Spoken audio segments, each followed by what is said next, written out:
Ramagundam municipal corporation ఎన్నికల పర్వంలో బుధవారం పోలింగ్ ఘట్టం ముగిసింది. కార్పొరేషన్ ప్రాంత వ్యాప్తంగా 60 డివిజన్లు ఉండగా ప్రత్యర్థుల నామినేషన్ల ఉపసంహరణతో 1వ డివిజన్లో కాంగ్రెస్ అభ్యర్థి ఎన్నిక ఏకగ్రీవమైంది.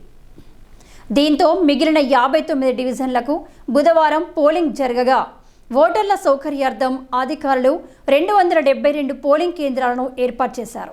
ఉదయం 7 గంటల నుండి సాయంత్రం 5 గంటల వరకు ఓటింగ్ ప్రక్రియ కొనసాగింది. సాయంత్రం 5 గంటలలోపు పోలింగ్ కేంద్రం లోపల ఉన్న వారందరికీ అధికారులు ఓటు వేసే అవకాశం కల్పించారు. సుమారు 750 మంది ఓటర్లకు ఒక పోలింగ్ కేంద్రాన్ని ఏర్పాటు చేయగా దాదాపు 1500 మంది అధికారులు సిబ్బంది పోలింగ్ ప్రక్రియను నిర్వహించారు. ప్రతి పోలింగ్ కేంద్రంలో త్రాగునీరు, మరుగుదొడ్లను ఏర్పాటు చేశారు.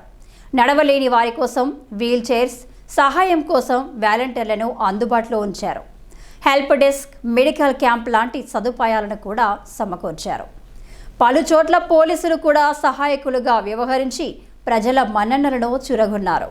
అయితే చాలా డివిజన్లలో పలువురి ఓట్లు గల్లంతు కావడంతో ఓటు వేసేందుకు పోలింగ్ కేంద్రం వద్దకు వచ్చిన వారు నిరాశతో వెనుదిరిగి వెళ్లిపోయారు.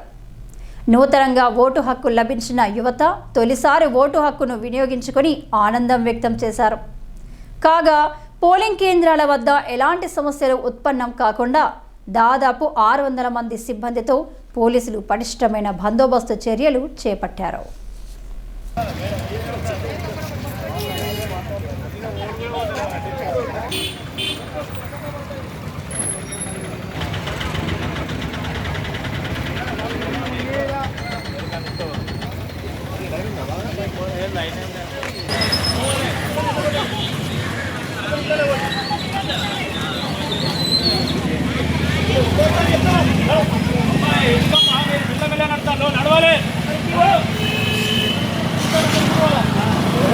నమస్తే బాయనా.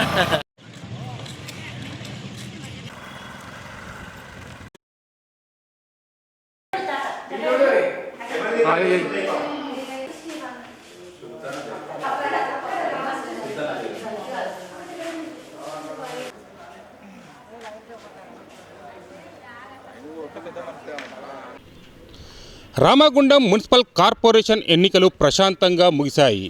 అధికారులు పకడ్బందీగా చేపట్టిన ఏర్పాట్ల మధ్య ఉదయం 7 గంటల నుండి ప్రారంభమైన పోలింగ్ సాయంత్రం 5 గంటల వరకు కొనసాగింది. పోలింగ్ నేపథ్యంలో ఎలాంటి అవాంఛనీయ సంఘటనలు చోటు చేసుకోకుండా పోలీస్ యంత్రాంగం పటిష్టమైన బందోబస్తు చర్యలు చేపట్టింది. కెమెరా పర్సన్ శ్రీనివాస్తో కుమార్, సిటీ న్యూస్, గోదావరికని.